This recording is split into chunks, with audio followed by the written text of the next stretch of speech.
Tema debat pendidikan. Mosi debat yang pertama. Program full day di hampir seluruh di Indonesia. Berita mengenai ketetapan pemerintah untuk menerapkan full day school bagi semua sekolah telah mengejutkan banyak pihak, terutama bagi orang tua siswa. Komentar-komentar positif dibumbui oleh komentar-komentar negatif yang menolak, membuat kita masyarakat berpikir, apakah Indonesia sudah tepat menerapkan full day school untuk semua tingkat pendidikan? Bagaimana tanggapan dari pemerintah?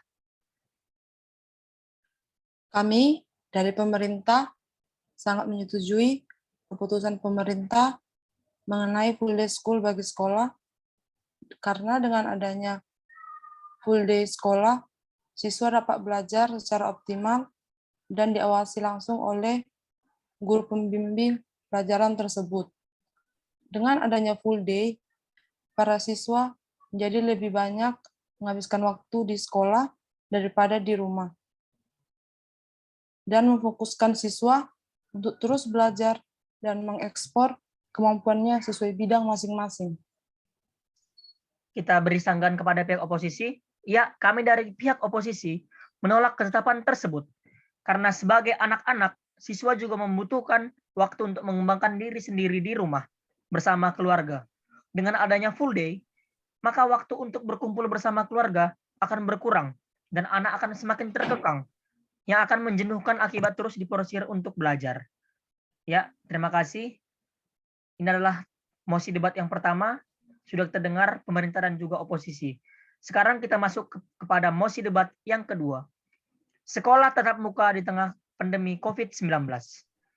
Berita mengenai pemerintah yang mengizinkan anak sekolah untuk tetap muka di tengah pandemi sudah menyebar kemana-mana. Dan bahkan di beberapa sekolah di sebagian wilayah Indonesia telah menetapkan tatap muka. Apakah keputusan ini merupakan hal yang tepat di mana Indonesia belum lepas dari COVID-19? Kita berikan tanggapan kepada pemerintah untuk menyampaikan tanggapannya.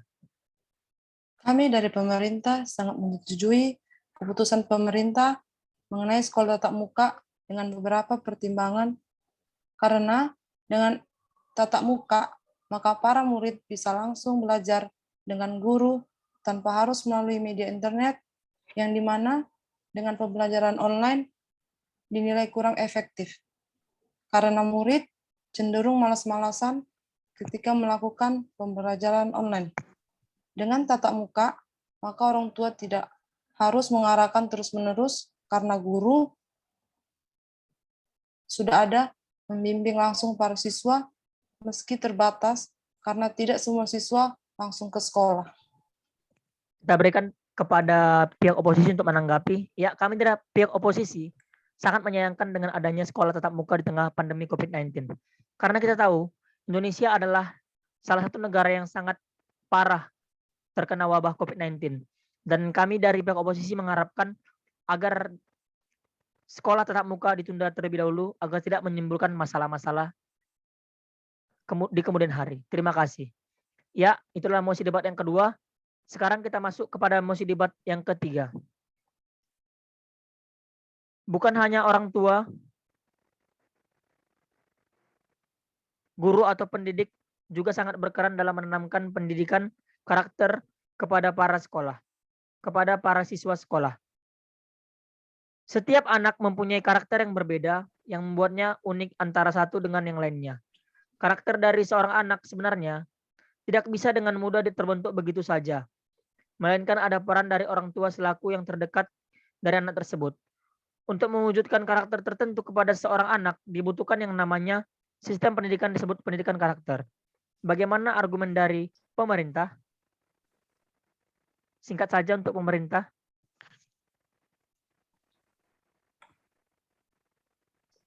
Kami sangat setuju jika penanaman pendidikan karakter bukan hanya tugas dari orang tua, tetapi dari guru atau pendidik.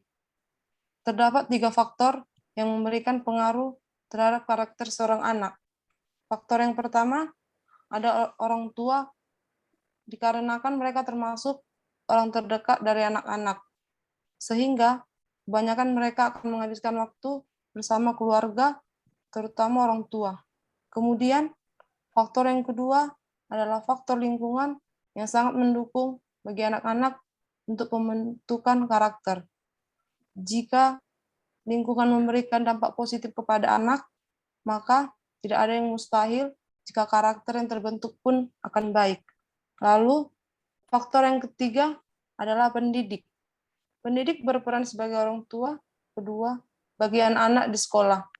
Sehingga sangat jelas jika guru sangat berperan dalam memberikan pendidikan karakter yang terbaik bagi siswanya. Dapat disimpulkan, jika orang tua memang bukan satu-satunya pihak yang berkewajiban dalam menanamkan pendidikan karakter, melainkan pihak-pihak lain juga berperan, terutama guru atau pendidik. Ya, terima kasih untuk pemerintah. Sekarang kita sampaikan kepada pihak oposisi untuk menanggapi apa yang dikatakan oleh pemerintah. Dalam pembentukan karakter, memang dibutuhkan 3 faktor yang tadi. Tetapi dalam kenyataannya, masih banyak hambatan-hambatan yang terjadi dalam penerapan pendidikan karakter tersebut. Institusi pendidikan anak untuk ikut menanamkan pendidikan karakter yang baik bagi anak-anak. Oleh karena itu, kami berpendapat jika orang tua harus memegang peranan penuh terhadap penerapan pendidikan karakter. Karena kita tahu orang tua lah yang sering bersama dengan anak dan orang tua yang tahu sifat anak. Hal ini dikarenakan karena kurikulum di sekolah masih banyak memfokuskan pada kemampuan kognitif atau berpaku kepada nilai saja, bukan kepada karakter anak tersebut. Dengan adanya ini, maka dukungan dari orang tua masih begitu dan dilakukan supaya anak bisa menerima pendidikan karakter yang baik. Baiklah, terima kasih kepada Saudari Yuni dan juga kepada Saudara Erwin yang sudah menyampaikan pendapatnya tentang tema pendidikan. Semoga pendidikan Indonesia semakin maju. Selamat malam dan terima kasih. Selamat malam.